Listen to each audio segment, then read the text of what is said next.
Hello and a very warm welcome to a brand new edition of To The Point with me, Frank Pereira. My guest on the show this week is an active parliamentarian who raises issues in the upper house regularly. He ensures that his party's voice is heard from time to time. I'd like to welcome on the show today Mr. P Rajeev, Member of Parliament in the Rajya Sabha CPIM. Rajeev, welcome to the show. Thank you for joining me.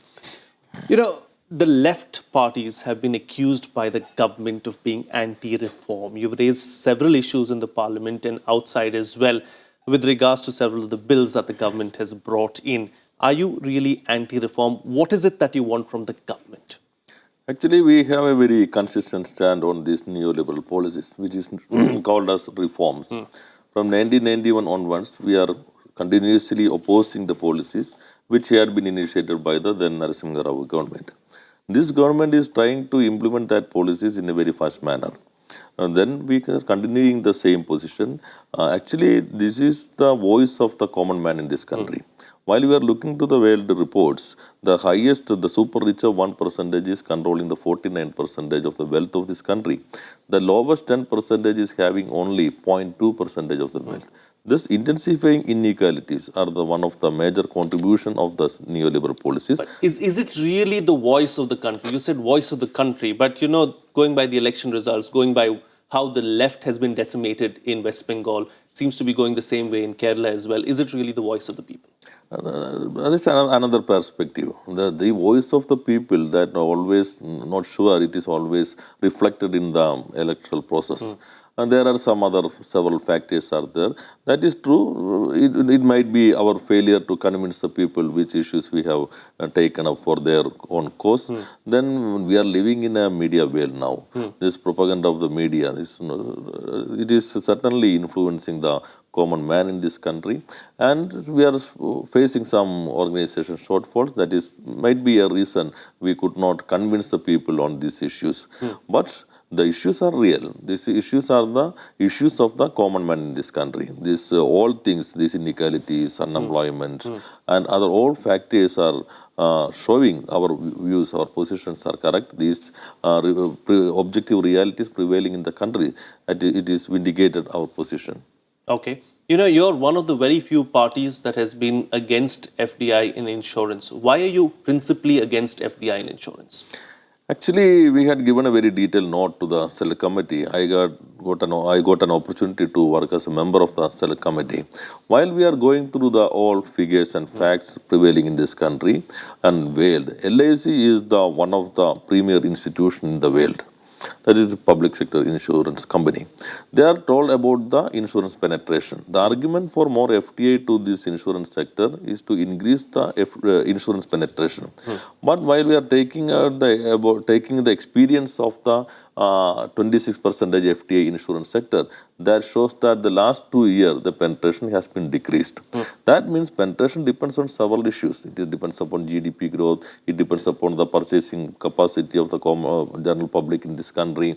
Then there is no scientific connection in between this FDI and insurance penetration. And also we are considering the latest, the recent experience in the United States of America at the time of the subprime crisis. Most of the big insurance companies were in trouble and the government actually bailed out these companies. Now they are one more bailout from other countries. Actually, India government is ready to taking contribution to this bailout process of this insurance company. I want to add one more point. This reinsurance sector, they are talking about the Lloyd. Lloyd is the biggest reinsurance syndicate in the country. Then the minister always says, you look into China, they are also allowing. That is, we are not supporting all initiatives of China. But while I am looking, talking about the representatives of Lloyd, they came before the committee. They are working in China as per their condition. Their condition, China's condition. Lloyd is working as a syndicate all over the country. But China, they are working as a company. China said to Lloyd, if you want to work here, you please constitute a company.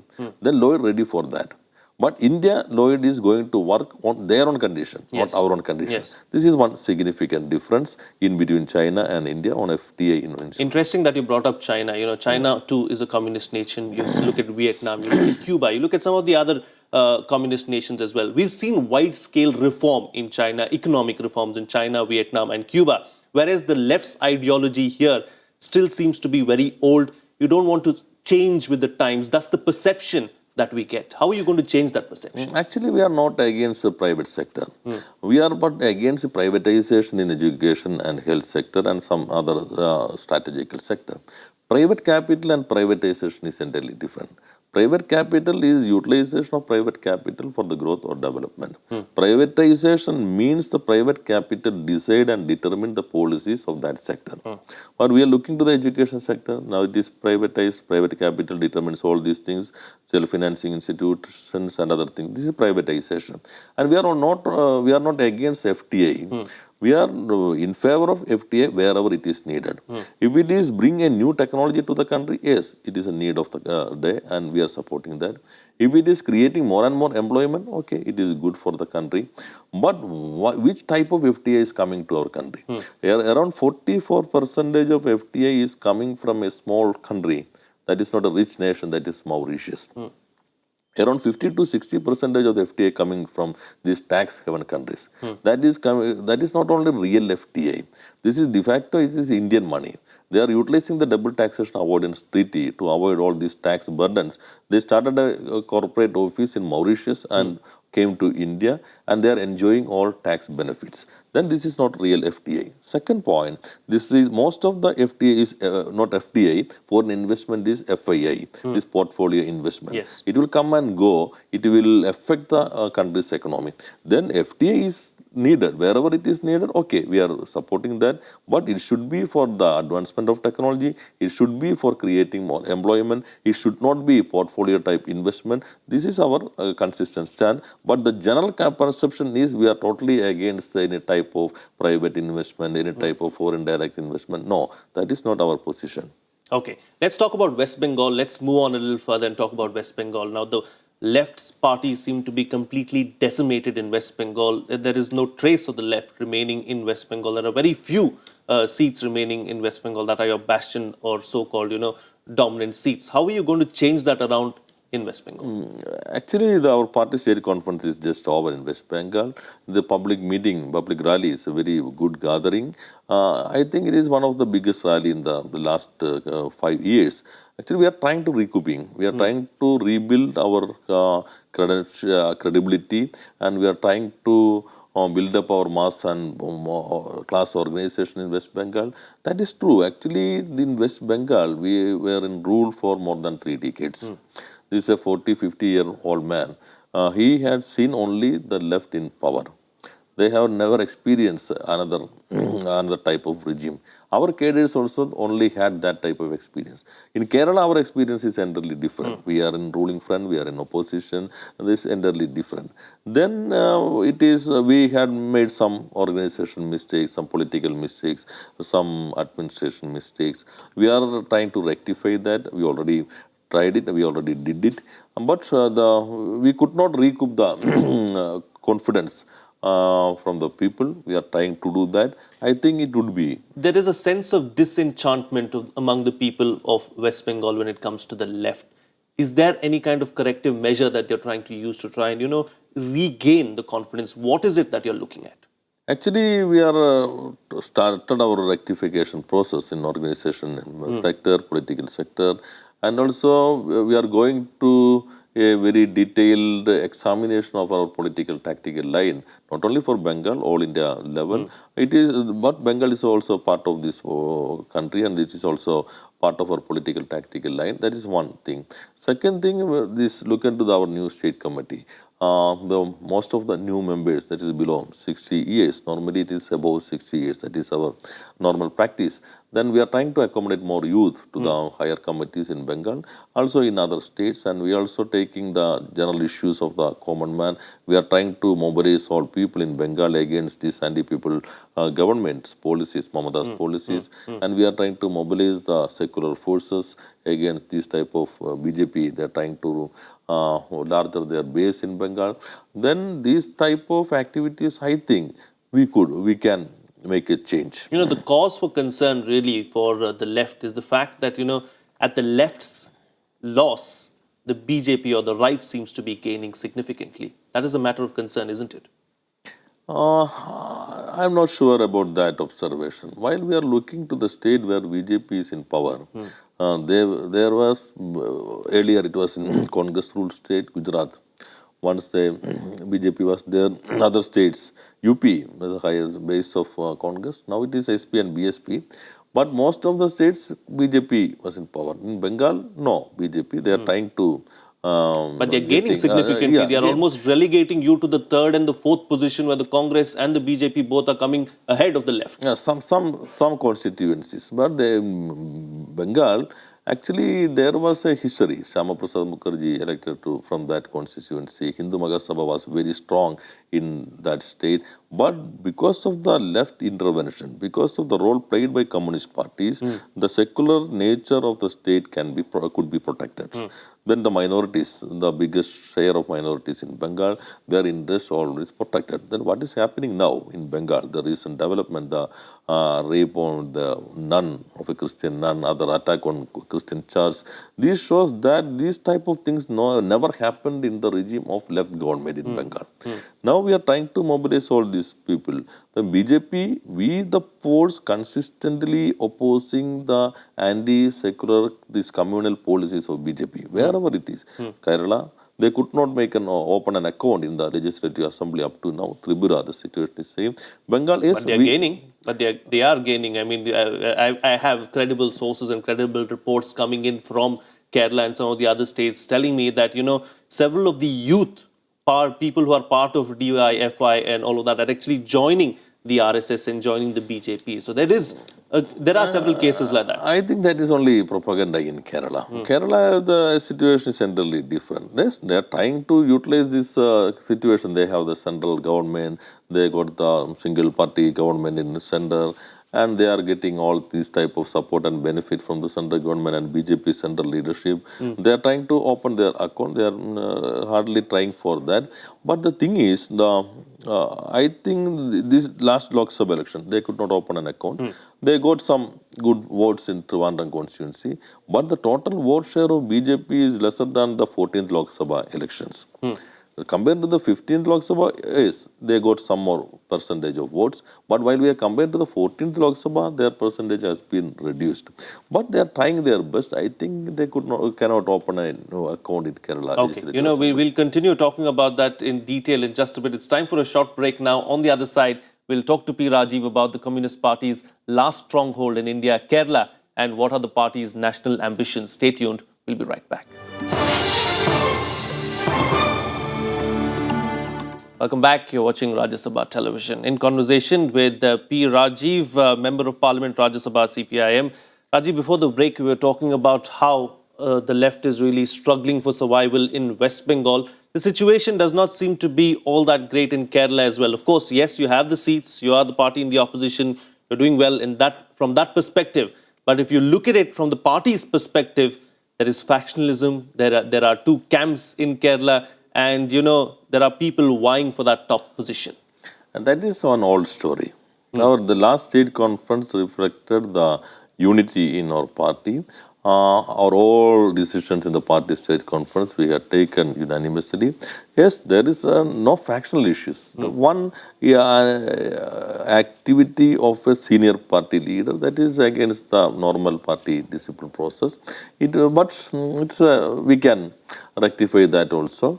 But if we are talking about the factionalism, I think it is an old story for Kerala. So are you saying there is no division at all between V.S. Achyutanandan and Pinarayi Vijayan? I talk about the factionalism.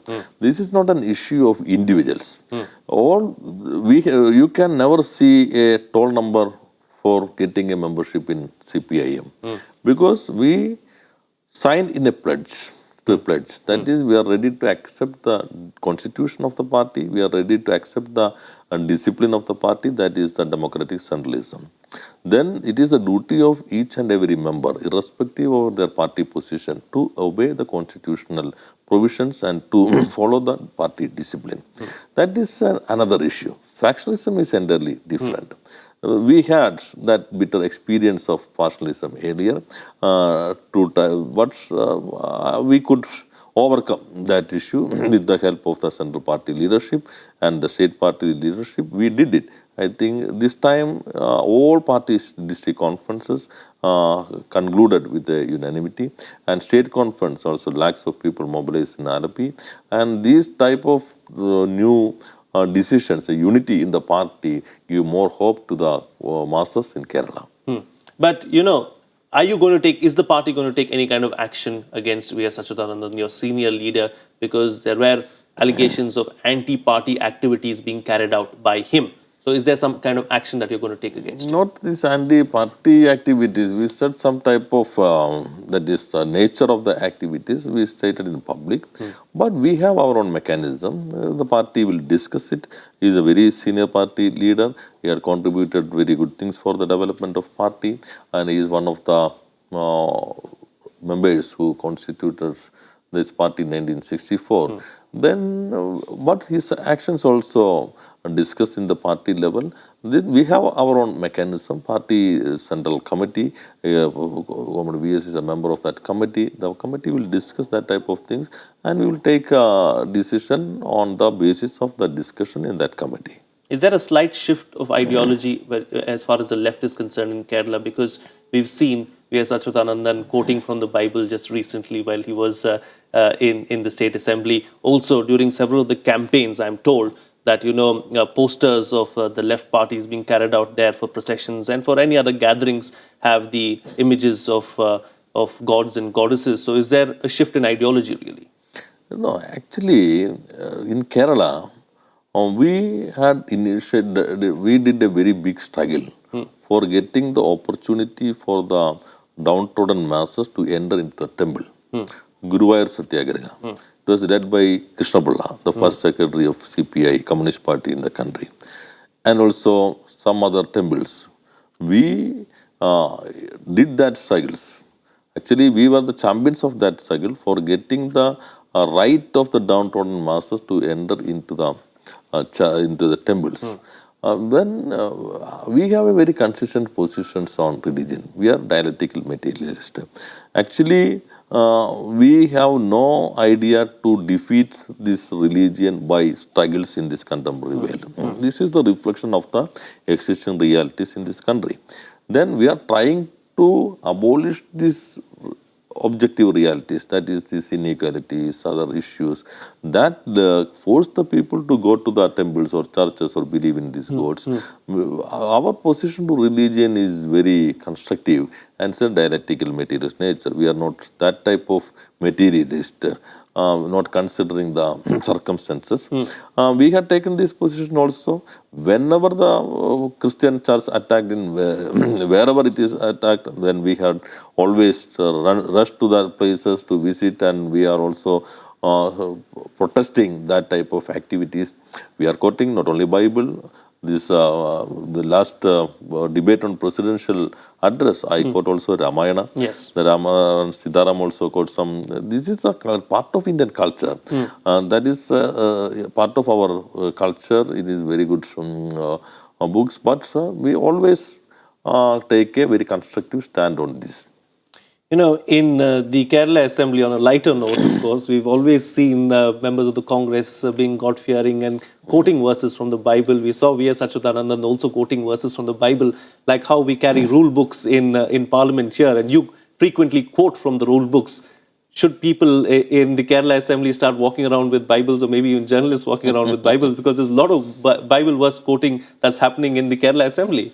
What the Kerala, the most corrupted state government in this country. Actually, this finance minister, he has tried to utilize the budget as an instrument for corruption.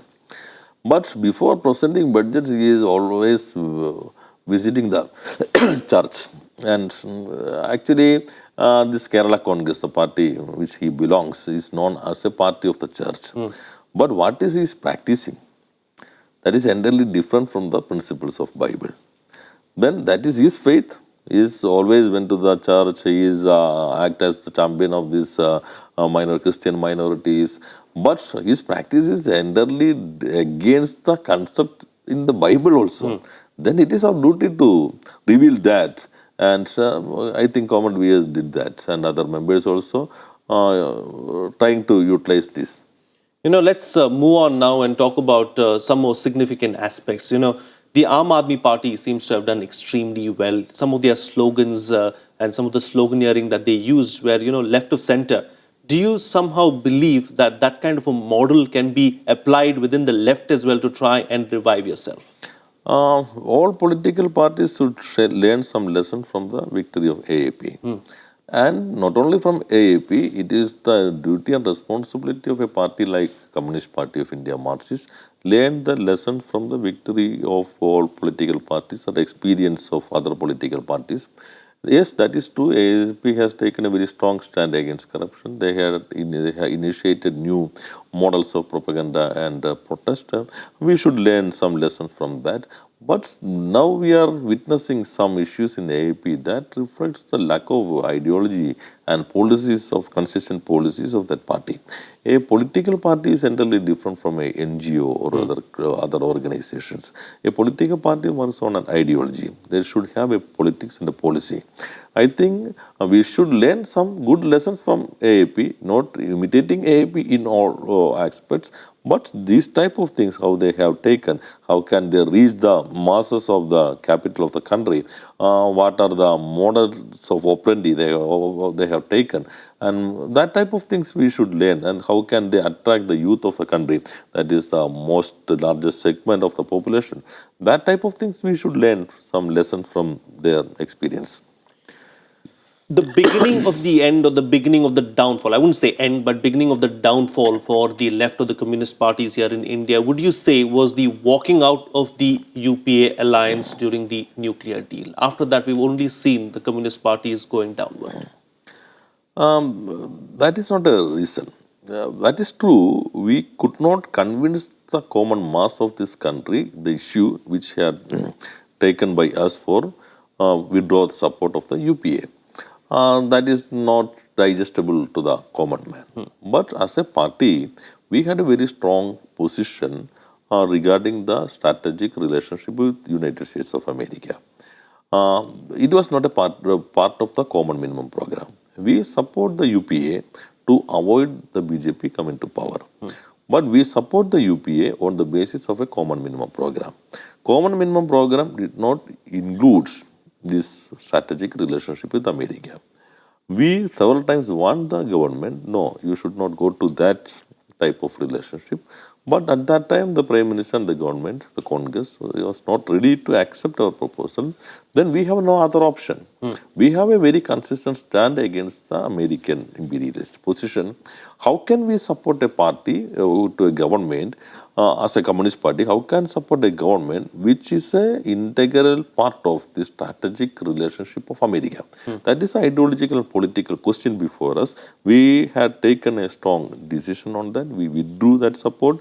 But that is true. It is not that much digestible of the issues of price rise or corruption to the majority of the people of this country. We failed to convince the people the real issue we had taken. We are running out of time on the program, but there's one final question that I want to ask you. We've seen change of guard in West Bengal and in Kerala. New general secretaries have been appointed. Are we going to see a change of guard at the national level too? Is Prakash Karat going to give way for Sitaram Yechury? The new secretary would be decided by the party's central committee. But our constitution had been amended later. Nobody can continue as a secretary after three terms. But there is one exemption only for one term if it is necessary and with the support of the 2/3 of the members of the committee. Then Kerala new secretary came, Bengal new secretary came. Definitely new secretary came in all India level general secretary. But who would be the general secretary? That would be decided by the party central committee. Party Congress should elect the new central committee.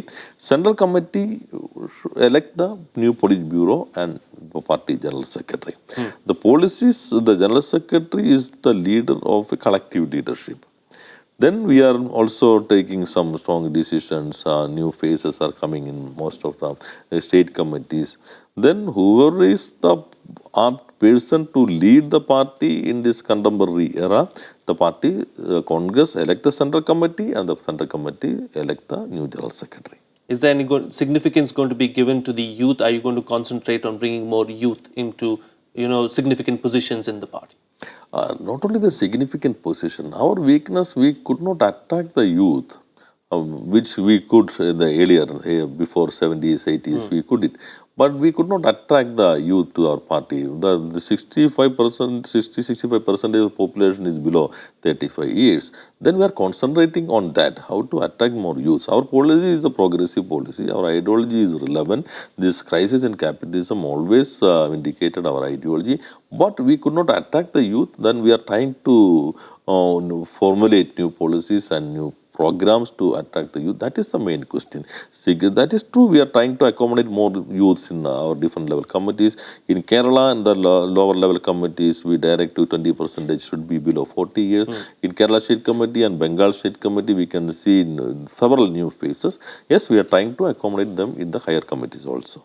All right, completely out of time on the program. Thank you so much, P Rajeev, for joining us and sharing your views as far as what's in store for the left in the future and where you have really faced stumble blocks. That's all the time we have. Thank you so much for watching. Bye-bye.